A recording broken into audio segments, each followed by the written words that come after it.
안녕하세요. 세종제자교회 김남식 목사입니다. 한 주간 평안하셨는지요? 연일 1000명대가 나와서 상당히 걱정이 많습니다. 스키장에 많이 가시고 이번에 또 보니까 한라산에 그렇게 많이 올라가셨더라고요. 거기 천백고지 쪽으로 해서. 근데 한라산이 정말 이쁘긴 이쁩니다. 예? 왜냐면 영실로 올라가시든지 이렇게 하면은 정말 장관이 펼쳐지거든요. 근데 거기에 눈까지 왔으니까 정말 예쁘죠. 그러니까 이제 또 참을 수 없는 분들이 계시잖아요. 그래서 또 올라가시고 그런데 이제 중요한 거는 이제 뭐 교회, 요양원 뭐 곳곳에서 뭐 확진자들이 나오고 있으니까 1000명대를 언제 이제 벗어나서 두 자릿수, 한 자릿수로 좀 내려가야 될 텐데 이게 쉽지가 않은 것 같습니다. 특별히 어느 방송사를 보니까 이렇게 모이지 말아달라고 정부에서 얘기하고 뭐 연말 행사 줄여달라고 했는데 끝까지 시상식 하더라고요. 여기는 자유 대한민국입니다. 오늘은 그 십자가를 목격하는 사람들, 십자가를 목격하는 사람들 중에서 이제 세 번째 시간입니다. 그래서 오늘 본문 말씀을 보니까 짧아요. 마태복음 27장 56절에 보시면 어떻게 나오냐면 그 중에는 막달라 마리아와 또 야고보와 요셉의 어머니 마리아와 또 세베대의 아들들의 어머니도 있더라 이렇게 했습니다. 그 십자가를 목격하는 사람들은 많은데 지금 어떤 특정한 그 인물의 순서가 있기는 합니다. 제 마음속으로는. 근데 왜 12제자가 아닐까? 뭐 제자들 중심으로 아닐까? 근데 의외로 십자가를 목격하는 사람들 중에 그 사복음서의 메인 캐릭터, 즉 12제자가 아니신 분들이 꽤 있어요. 근데 그분들마다 십자가를 목격할 때에 각자가 달라요. 그러니까는 우리 신앙생활 할 때 그러시잖아요. 같이 교회를 다니지만 같은 말씀을 듣지만 같은 십자가를 보지만 자기한테 적용이 다르다라는 거죠. 그래서 오늘은 27장 56절에 나오는 한 절에 참 여러 명이 나오는데 그 중에 누구를 먼저 보냐면 세베대의 아들들의 어머니도 있더라 이렇게 나와 있는 부분을 좀 먼저 보려고 합니다. 세베대의 아들들이라고 하면은 누구냐면 바로 요한과 야고보입니다. 그러니까 예수님의 12제자 중에 요한과 야고보의 어머니가 오늘은 이제 중심 캐릭터입니다. 이 부분을 이해하기 위해서는 이제 그 마태복음 20장을 좀 보셔야 되는데 마태복음 20장 20절에서 23절을 한번 보시면 성경적으로 저는 이거를 이제 그 복음서 또는 신약의 위대한 치맛바람이라고 하는데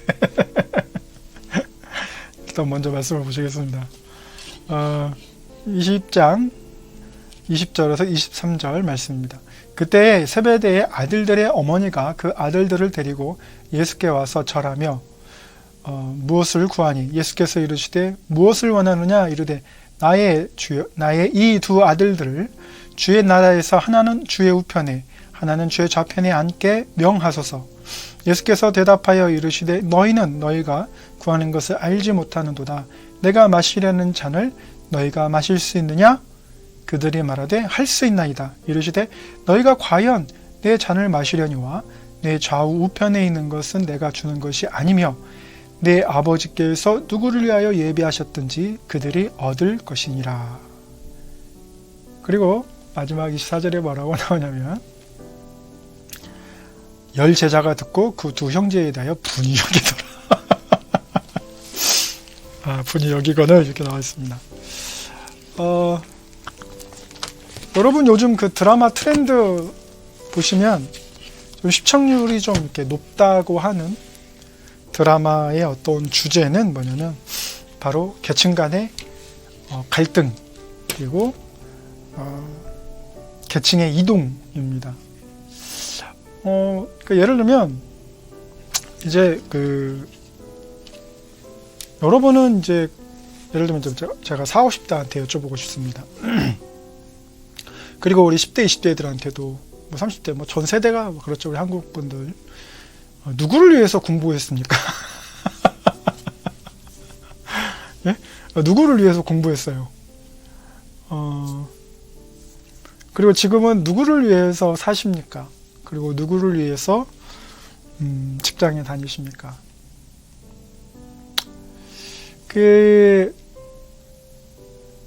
이제 보통은 이제 초등학교를 들어가면, 지금도 마찬가지더라고요. 놀라웠습니다. 왜냐면 2019년도, 뭐 18년도 이 정도, 17년도 이렇게 가서 이렇게 이제 예비 소집일에 초등학교에 가면 저는 몰랐는데 학부형들이 기싸움이 있어요. 그게 뭐라고? 학부형들이 기싸움이 있어요. 예를 들면 옷을 화려하게 이렇게 입던지, 뭐 후줄근하게 입던지, 내 아이 뒤에 누가 있다라는 것을 보여주고 싶어하는 학부형들이 있더라고요. 그래서 학부형들이 옷을 보면 직업을 대충 이제 짐작할 수 있어요. 근데 중요한 건 그게 아니라 이 아이 뒤에 누가 있다라는 거를 이제 과시를 하는 이제 그런 이제 부분들을 좀 봤습니다. 근데 이제 학부형들이 이제 뭐 초등학교 때부터 뭐 학원도 보내고 뭐도 보내고 뭐 이렇게 하는 게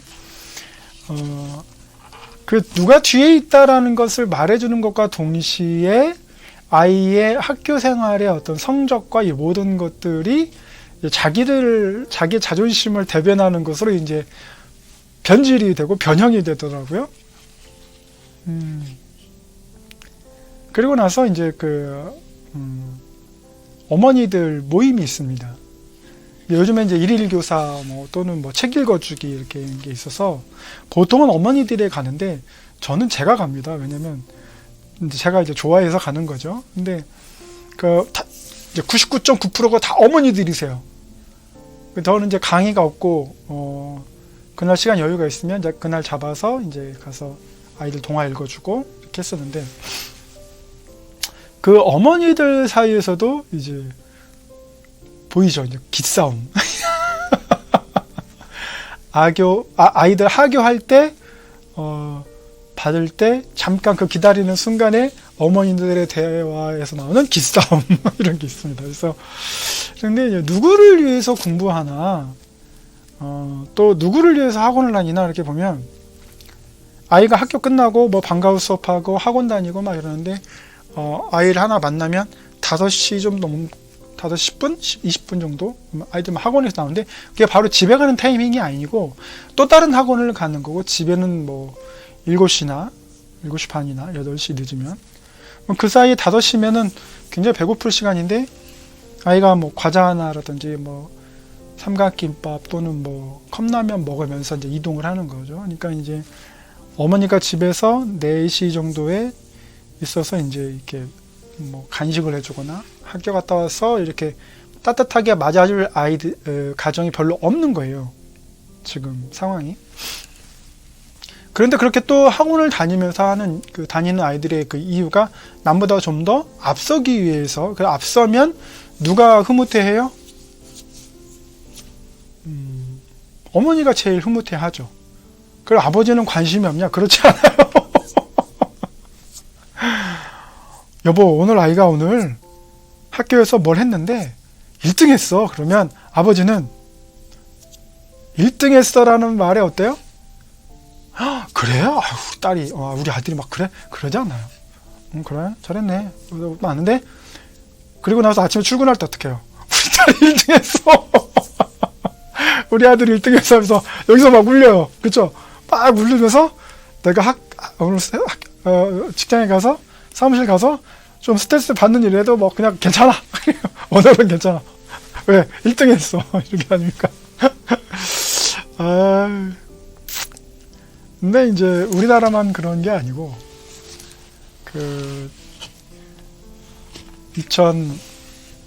2012년도에 필라델피아에서 이제 아시아 신학자 모임을 이제 루터 신학대학원에서 이제 가졌습니다. 근데 이제 거기서 어느 한 교수님이, 그분이 홍콩분이에요. 홍콩분인데 물어보신 거예요. 왜 거긴 다 이제 박사과정 하는 학생들이 오는 거니까 왜 박사까지 하느냐 이렇게 물어봤어요. 그랬더니 90%가 다 뭐라고요?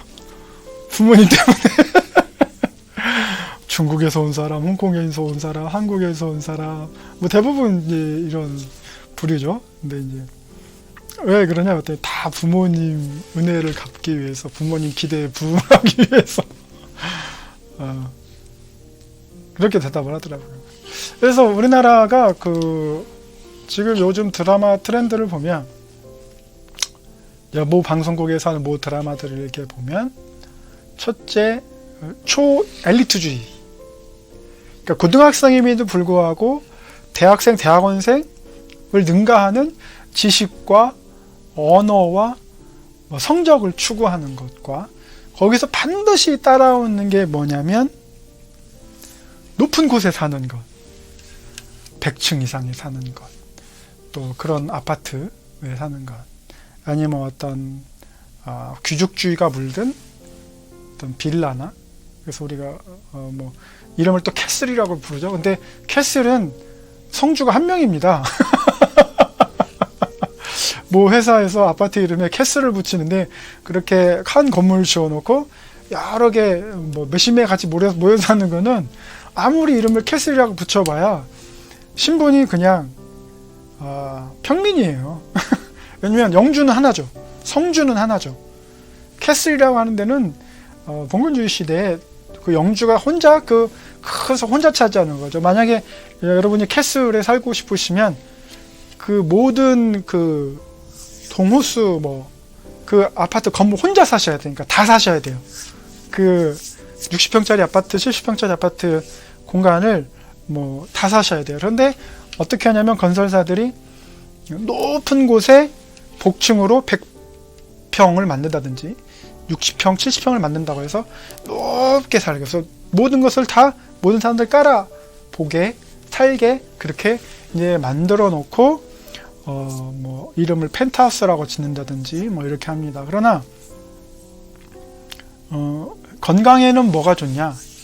초가집에 살아도 흙 밟고 사는 게 제일 좋은 거죠. 이렇게 사람이 떠 있으면, 땅하고 멀어질수록 이 감마선 영향으로 인해서 건강에 별로 좋지 않습니다. 그러니까 우리가 심지어는 이제 밤에 새벽에 자고 있으면 조용할 때는, 낮에는 잘 안 들리지만 화장실, 위층 화장실이라든지 옆집 화장실이라든지 이렇게 들릴 때가 있어요. 근데 아파트 이름은 캐슬이에요. 정말 캐슬일까요? 성일까요? 우리나라가 한 가지 해결하지 못한 부분이 있어요. 개화기와 일제 36년 한국전쟁을 겪으면서 뚜렷하게 이제 해결하지 못한 게 뭐냐면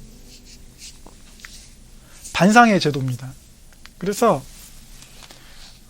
막 정신없고 집문서, 노비문서 이런 거 다 불타고 이래가지고 사라졌어요. 반상회 제도가 사라졌어요. 근데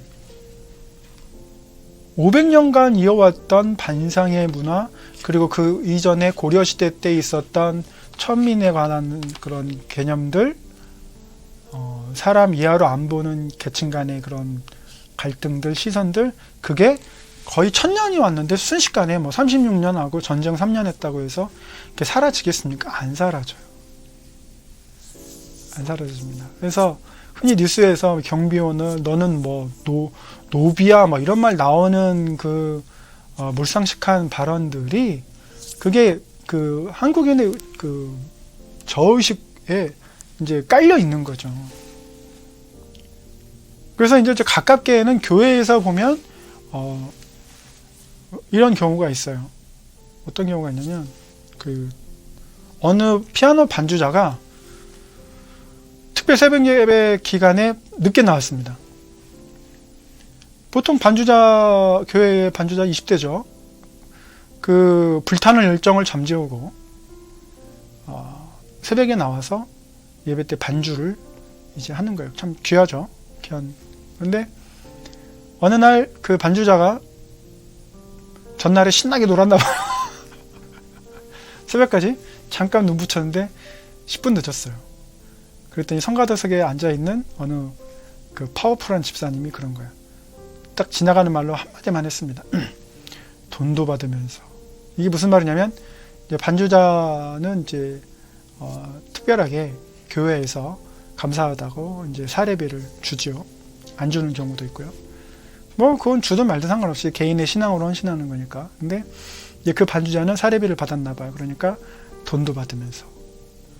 그러니까 그 청년의 마음에 어떤 그 헌신도가 80%고 사례비는 뭐 20% 정도 의무감. 근데 그 80%를 깡그리 무너뜨리는 거예요. 그리고 뭘로 만드냐면 순간 넌 돈 받으니까 우리가 시키는 대로 해야 돼. 우리가 내는 돈으로 네가 반주하는 거니까 네 용돈 아닌가 우리가 시키는 대로 해야 돼. 라고 하면서 순간 한 사람은 양반이 되고 한 사람은 노비가 되는 거예요. 오늘날 우리가 말을 달리 열정페이라고 얘기를 하지만 그거는 오래된 어떤 노비 문화의 하나의 그 다른 변형이라고 할 수 있죠. 회사 생활도 그렇고 내가 위에 있으니까 내가 시키는 대로 해야 돼. 너는 나의 노비야. 막 이런 식으로.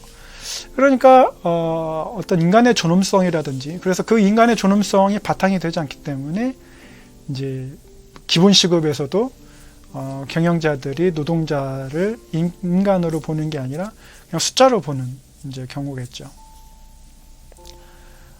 이러한 것이 우리 한국 문화에 이제 남아 있습니다. 그런데 놀랍게도 이스라엘에서 이러한 그 모습을 엿볼 수가 있다라는 거죠. 그래서 세베대 아들들 요한과 야고보의 어머니가 예수님께 나와서 지금 메시아가 오셨는데 예수님께 나와서 지금 세워질 제국의 1번, 2번 서열을 달라라고 지금 예수님께 얘기를 하는 겁니다.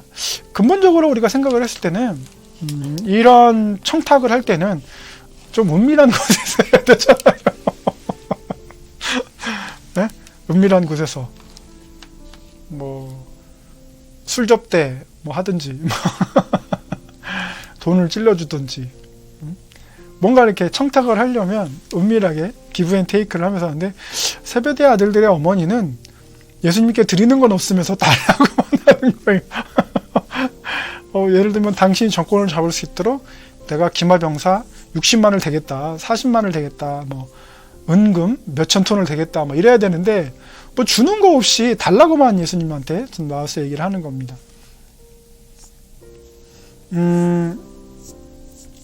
그래서 이 어머니는 오늘날 우리와 같이 대치동이나 그런 뭐 100층 이상 건물 아파트에 사시는 분과 같이 때는 이때다 싶어서 이 줄을 서야 되겠다 싶어가지고 예수님께 와서 청탁을 합니다. 청탁도 그냥 청탁이 아니고 한 제국의 굉장히 큰 오른편 왼편 자리를 달라고 하는 거예요. 지금 요즘 대학생들 어느 한 대학생을 보니까 어머니한테 수강 신청 부탁하더라고요. 뭐 바빠서 그랬겠죠. 어려서 그랬겠습니까? 혼자서 다 할 수 있는데. 근데 지금 예수님이 나이가 30이 넘었어요. 그래서 이제 공생애를 시작하셨고 제자들도 기본적으로 30이 다 넘습니다. 근데 나이가 30이 넘었는데 어머니를 앞세워서 권력의 자리를 달라. 요즘 뭐 교수 자리도 뭐 돈을 내라 이렇게 하고 뭐 이런 식으로 이렇게 하는데, 그래서 온갖 그 복잡한 기브앤테이크의 정치적인 손익을 따져서 자리를 이제 이동한다든지 뭐 청탁을 한다든지 하는데, 예수님 앞에서 세베대의 아들들과 어머니가 아무것도 없어요. 그냥 달라고 하는 거예요. 근데 마지막에 뭐라고 얘기를 하냐면, 24절에 열 제자가 듣고 그 두 형제에 대해 분이 여겼다. 무슨 말이야? 12제자가 다 똑같은 마음이에요. 예수님 따라다니는 이유가 하나는 우편에 하나는 좌편에 앉고 싶은 거거든요. 근데 그거를 말로 못했지, 다들 이제 그런 소원이 있었는데, 세베대의 아들들 요한과 야고보, 마가복음 10장 37절에는 그 두 아들이 이제 직접 부탁했다고 나오고, 마태만 이제 어머니가 했다고 나와요. 근데 이제 이 마태에 대한 이야기, 우리가 처음에 읽었던 본문 말씀하고 이제 또 동일하게 나오는데, 뭐냐면 예수님을 그 메시아는 꼭 솔로몬 제국을 이제 회복시키시는 분, 정치적인 메시아의 성격이 굉장히 강했습니다. 유대인들한테는 신학적인 메시아보다는. 그래서 뭐 죄라든지 영생이라든지 부활이라든지 십자가라기보다는 솔로몬의 어떤 시대처럼 금관을 막 귀하게 여기지 않고, 막 하나님의 곳간에 막 금방패 막 쌓아놓고 뭐 이런 놀라운 시대. 그 시대의 오른팔 왼팔은 굉장히 막강한 권력을 지금 요청을 하는 거죠. 근데 그걸 어머니가 얘기를 했어요. 그러니까 예수님께서 뭐라고 말씀하시냐면,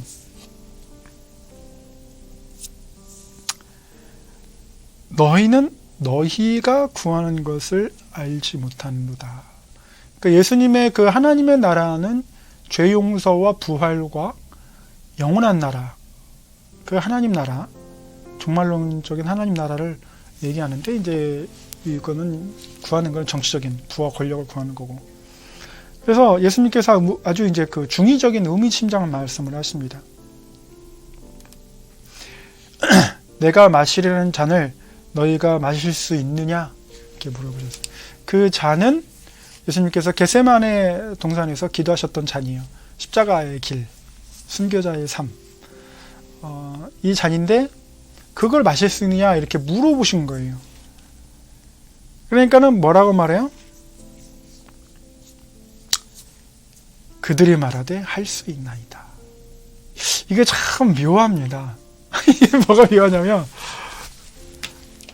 예수님께서는 십자가의 길, 순교자의 삶에 대한 이야기를 했는데 알지 못하면서 무조건 네, 할 수 있습니다 라고 해서 자기들도 모르게 십자가의 길, 순교자의 삶에 이제 서원을 합니다. 이렇게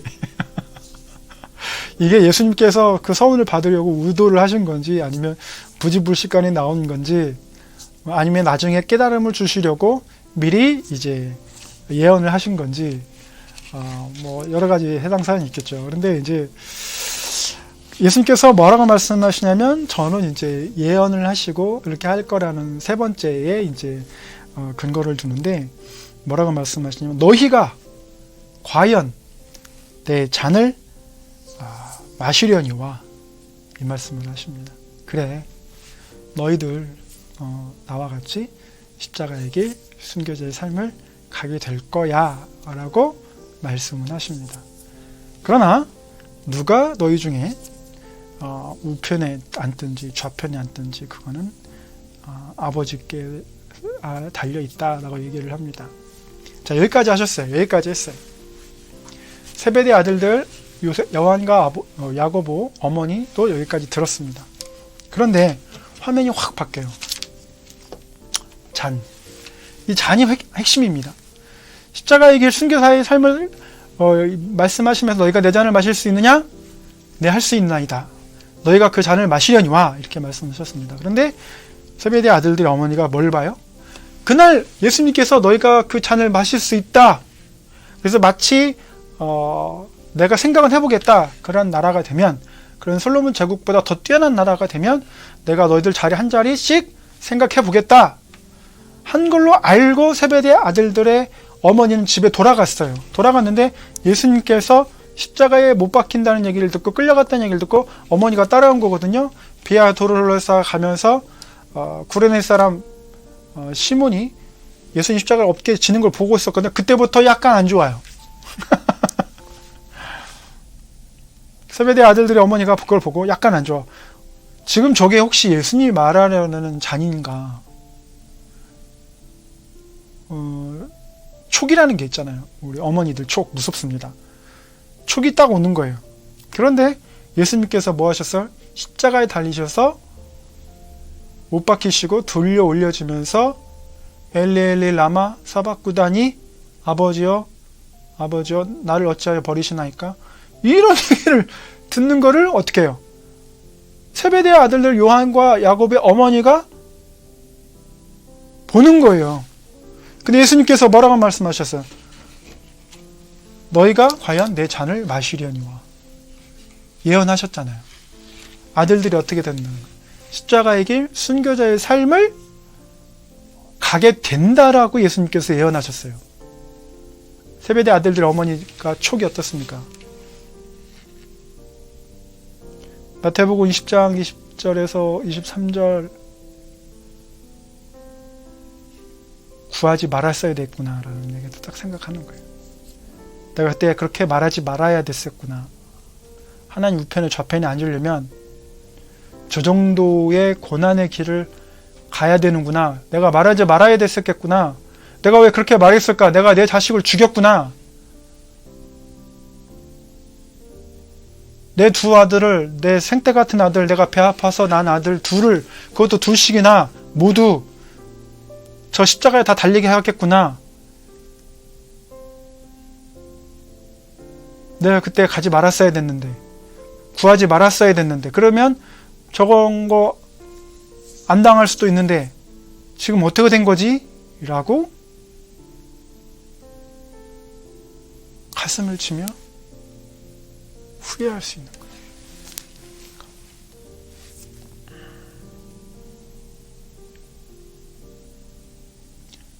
거예요. 우리 20대 아직 결혼 안 하신 분들 자녀 갖는 기쁨 아주 잘 모르시죠? 주변 상황을 보니까 돈도 그렇고 집값도 비싸고 하루에 1, 2억씩 뛰는 아파트값 보면서 결혼 어렵죠. 그런데 그럼에도 불구하고 결혼하셔서 자녀를 가지신 분들은 자기보다 자녀를 앞세워서 저 세상으로 보내도 상상하지 못해요. 그거는. 그리고 그 자녀들을 보면서 30년 이상 키웠는데 그래서 안 먹어도 배부른 자녀들만 보면 또 아버지는 어떻습니까? 세베대는 어때요? 아버지한테는요 아들들이 옆에 있다라는 거는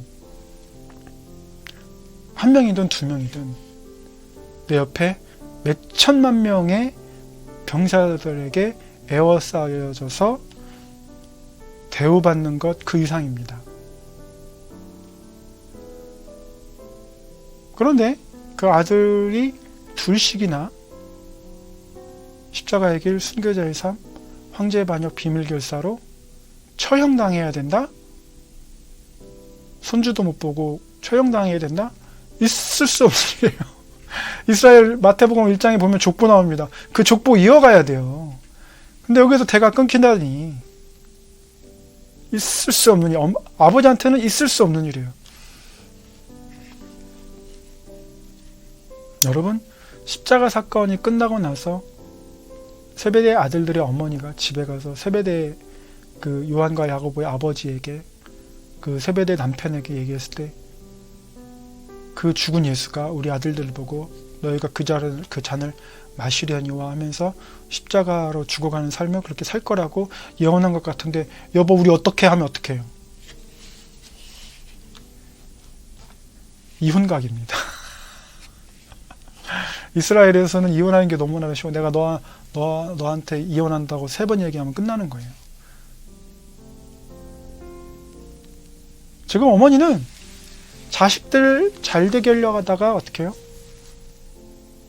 사망의 골짜기로 밀어 넣은 꼴이 됐어요.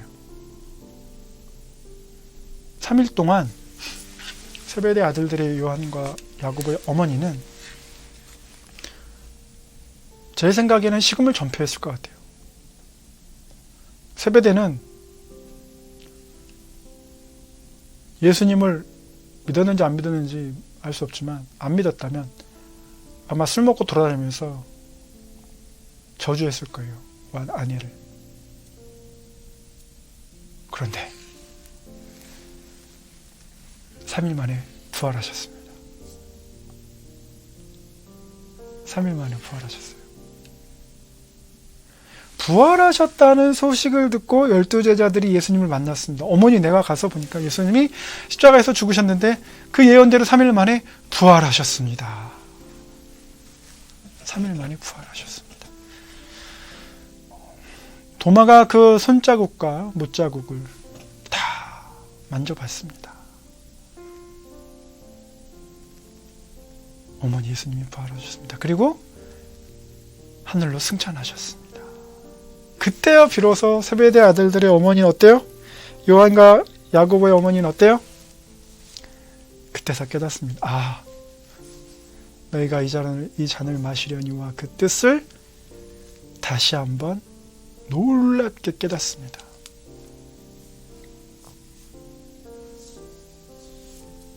야고보가 죽었습니다. 사도들 중에 첫 번째로 야고보가 죽었습니다.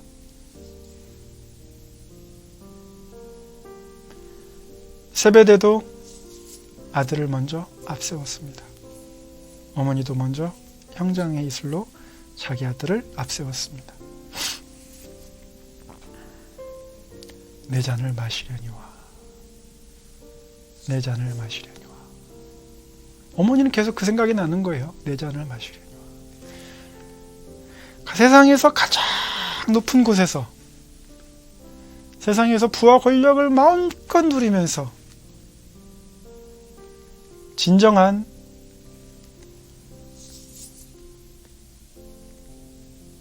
세상의 1인자로 2인자로 아들들을 그렇게 성공시키고 싶었는데 어떻게 해요? 예수님께서 승천하시면서 하늘 높이 누구도 따라갈 수 없는 그 높은 곳으로 올라가셨어요.